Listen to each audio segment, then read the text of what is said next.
Hello दोस्तों।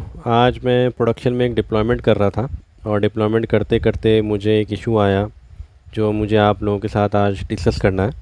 तो basically मैं AWS में एथीना में एक व्यू डिप्लॉय कर रहा था, मल्टीपल व्यूज़ डिप्लॉय कर रहा था और CI/CD के थ्रू वो डिप्लॉय हो रहे थे। प्रोडक्शन डिप्लॉयमेंट थी ये। तो हमारा बिल्ड ना एक एरर से फेल हो रहा था, जिस एरर का नाम है कि इनसफिशिएंट लेक फॉर्मेशन परमिशन। ठीक है, जिन लोगों ने लेक फॉर्मेशन में काम किया है उनको इसके बारे में आइडिया होगा। तो lake formation is basically AWS का एक सर्विस है जो कि आपके डेटा लेक को सिक्योर करता है। ठीक है, इसके लेक फॉर्मेशन तो मेरा टॉपिक नहीं है आज का, बट मैं आपको ये इशू थोड़ा सा समझाना चाहता हूँ कि इशू क्या था। तो बेसिकली मैं आपको अभी स्क्रीन शेयर करके दिखाता हूँ। स्क्रीन तो नहीं शेयर कर रहा हूँ, बेसिकली मेरा लैपटॉप खुला है, मैं फ्रंट ऑन करूँगा तो ये फ्रंट कैमरा ऑन करके आप लोगों को दिख रहा होगा। तो ये एक जो व्यू है हम लोग इसे क्रिएट कर रहे थे। ठीक है, और ये वाली क्वेरी बार बार जो है फेल हो रही थी। अगर आप इस क्वेरी को पढ़ेंगे तो सिंपल सी क्वेरी है जिसमें हम व्यू क्रिएट कर रहे हैं, व्यू का नाम ये है और जो भी अंडरलाइंग टेबल है उससे हम डिस्टिंक्ट स्टार कर रहे हैं। दैट्स इट, बहुत ही स्ट्रेट फॉरवर्ड ये एक व्यू है। मैंने ऑब्वियसली बात है प्रोडक्शन का DDL थी तो मैंने इसको एक नॉर्मल एक नाम दे दिया, डेटाबेस डॉट व्यू नेम। ठीक है, आप बस समझ सकते हैं कि हाँ इस तरीके से सिंटैक्स था और हमारा CI/CD फेल हो रहा था बार बार। ओके, तो मैंने देखा यार ठीक है क्वेरी ठीक चल लग रही है मुझे, तो एक काम करते हैं, लेक फॉर्मेशन का एक्सेस नहीं है तो प्रोडक्शन में जाके मैं लेक फॉर्मेशन से रिलेटेड जो भी परमिशंस होती हैं वो मैं दे देता हूँ। तो मैं आपको ये बता देता हूँ कि फ़िलहाल हमें लेक फॉर्मेशन सर्विस की जो परमिशंस हैं प्रोडक्शन में डायरेक्टली दे रखी है। जो बंदा डिप्लॉयमेंट करता है प्रोडक्शन की, उसको एक रोल दिया रहता है, डिप्लॉयर रोल, और उसको बोला जाता है कि अगर लेक फॉर्मेशन से रिलेटेड कोई परमिशंस है वो अभी फ़िलहाल आप देख सकते हो। अभी हमने इन परमिशंस को प्रोग्रामेटिकली इम्प्लीमेंट करना शुरू नहीं किया है।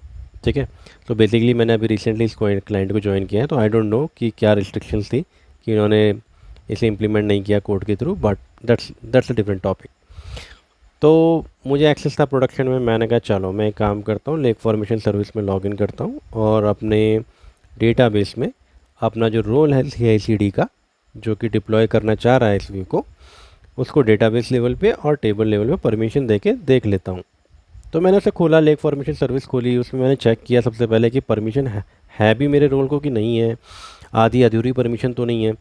तो मैं आपको ये बता दूं कि अगर आपको टेबल ड्रॉप एंड रिक्रिएट करना हो तो आपको डेटाबेस लेवल पे तो परमिशन होनी ही चाहिए, टेबल लेवल और व्यू लेवल पे भी परमिशन होना ज़रूरी है। टेबल लेवल पे बेसिकली परमिशन होना ज़रूरी है, दोनों लेवल पे, डेटाबेस एंड टेबल। तो मैंने देखा यार परमिशन तो ऑलरेडी है। फिर मैंने कहा चल एक बार काम करता हूँ, दोबारा दे के देख लेता हूँ। तो मैंने डेटाबेस लेवल पे भी परमिशन दे दी, टेबल लेवल पे भी परमिशन दे दी, दोबारा डिप्लॉयमेंट फेल हो गई। मैंने कहा चल एक काम करता हूँ, रिवोक करता हूँ परमिशन पूरी और दोबारा से ग्रांट करता हूँ। करके देख लिया, डेटाबेस पे और टेबल लेवल पे परमिशन दे के देख ली, दोबारा बिल्ड फेल हो गई। फिर मैंने कहा यार ऐसा क्या है कि ये बिल्ड बार बार फेल हो रही है, और उसमें भी इंटरेस्टिंगली 7 व्यूज़ थे, सातों के सातों व्यू एक ही डेटाबेस में क्रिएट हो रहे हैं। 3 व्यूज़ करेक्टली डिप्लॉय हो रहे थे और 4 व्यूज़ फेल हो रहे थे। तो मैंने कहा यार ऐसा क्यों हो रहा है, जल्दी चेक किया तो पता चला कि जो कुछ व्यू जितने भी व्यूज़ थे जो फेल हो रहे थे उनमें एक सेम पैटर्न था। क्या पैटर्न था, उनमें डबल कोट यूज हो रहा था। और जिस जिस व्यू में विदाउट डबल कोट हम लोग कर रहे थे काम, जैसे कि अगर आप यहाँ देख रहे हो, वो व्यू अच्छे से क्रिएट हो रहे थे। देन मैंने क्लोजली इसको थोड़ा एनालाइज किया और देन मुझे जो दिखाई दिया कि अरे यार डेटाबेस जो इन्होंने लिखा है, डेटाबेस डॉट टेबल नेम, वो सिंगल कोट यहाँ पे एक ओपन हो रहा है और यहाँ पे क्लोज हो रहा है। ठीक है, बेसिकली इसको कैसे डिफाइन होना चाहिए था, डेटाबेस को अपने आप में एक सिंगल और डबल कोट के साथ ओपन और क्लोज होना चाहिए था, और व्यू नेम को भी डबल कोट के साथ ओपन और क्लोज होना चाहिए था। बेसिकली कुछ इस तरीके से होना चाहिए था, लेकिन इन्होंने क्या कर रखा था ऑथर ने, जिन्होंने भी पहले ये कोड लिखा था, उन्होंने क्या कर रखा था कि डेटाबेस और व्यू के बीच में डबल कोट था ही नहीं।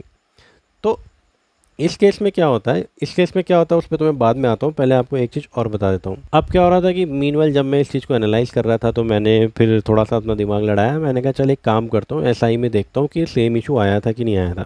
बेसिकली SI हमारा टेस्टिंग इन्वायरमेंट है, तो मैंने कहा सिस्टम इंटीग्रेशन, तो मैंने कहा वहाँ जाके चेक करता हूँ।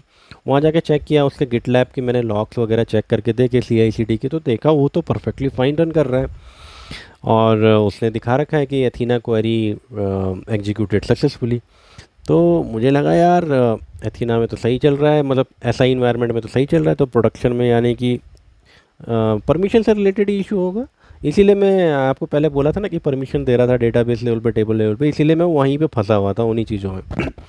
लेकिन बाद में मैंने क्या देखा यार, इशू ये है। तो फिर जहाँ पे कि आप देख रहे होंगे कि डेटाबेस जो है वो डबल कोट से एंड नहीं हो रहा है, ठीक है। और उसी तरीके से व्यू नेम डबल कोट से स्टार्ट नहीं हो रहा है। यहाँ पे आप मेरा कर्सर देख रहे होंगे, यहाँ पे डबल कोट आना चाहिए था। तो देन मैंने सोचा कि अच्छा ठीक है, अब ये एसआई में तो फेल हो नहीं रहा है, यानी कि कहीं ना कहीं तो ये व्यू क्रिएट हो रहा है। तो ऑब्वियसली बात है, जब आप अपना डेटाबेस के नेम को नहीं बताते हो तो आपके जो व्यूज़ जो क्रिएट होते हैं या टेबल जो क्रिएट होते हैं वो डिफ़ॉल्ट डेटाबेस में जाके क्रिएट हो जाएंगी। एथीना में आपके पास डिफ़ॉल्ट डेटाबेस होता है। तो एसआई में जब मैंने चेक किया तो they were indeed getting created under default database, ठीक है। अब आप मुझे बोल सकते हो कि यार तुम्हारा एसआई में तो चला गया, तो प्रोडक्शन में भी तो जाना चाहिए था डिफ़ॉल्ट डेटाबेस में। तो बाद में मैंने चेक किया तो बेसिकली क्या है, जो मेरा एसआई का जो रोल था, डिप्लॉयमेंट रोल था, उसको डिफ़ॉल्ट लेवल पे, डिफ़ॉल्ट टेबल पे परमिशंस थी टेबल और व्यू क्रिएट करने की। लेकिन प्रोडक्शन का जो आईएम रोल था उसको डिफ़ॉल्ट टेबल पे परमिशंस नहीं थी। इसीलिए ये एसआई में तो रन हो रहा था लेकिन प्रोडक्शन में ये फेल हो रहा था, ठीक है। तो इसमें एक चीज़ और बता देता हूँ कि अगर आपको व्यू बनाना ही है तो या तो आप बिल्कुल भी डबल कोट यूज़ ना करो और इस तरीके से लिखो, और अगर आपको डबल कोट इस्तेमाल करना ही है तो फिर आपको मैंने बता ही दिया है कि भैया डेटाबेस को डबल कोट से इंक्लूड करो और व्यू नेम को भी डबल कोट से इंक्लूड करो। इस तरीके की गलती हमारे पुराने ऑथर की तरह मत कर लेना, जहाँ पे कि आपका डेटाबेस और व्यू नेम जो है एक सिंगल डबल कोट के साथ यहाँ पे स्टार्ट हो रहा है और उसी सिंगल डबल कोट के साथ एंड हो रहा है, ठीक है। अदरवाइज जैसे कि आपको मैंने पहले ही बता दिया, ये पूरा का पूरा नाम जो है डेटाबेस डॉट व्यू नेम, ये अपने आप में एक व्यू का नाम बन जाएगा और इस पूरे के पूरे नाम के साथ ही डेटाबेस डॉट व्यू नेम के साथ ही आपके एक व्यू क्रिएट हो जाएगा या फिर टेबल क्रिएट हो जाएगा आपके एथीना के डिफ़ॉल्ट डेटाबेस में। तो ये बहुत ही सिली सा इशू था, खोदा पहाड़ निकली चुईया वाली बात थी। तो मैं चाहूँगा कि आप लोग भी मेरी लर्निंग से कुछ सीखें।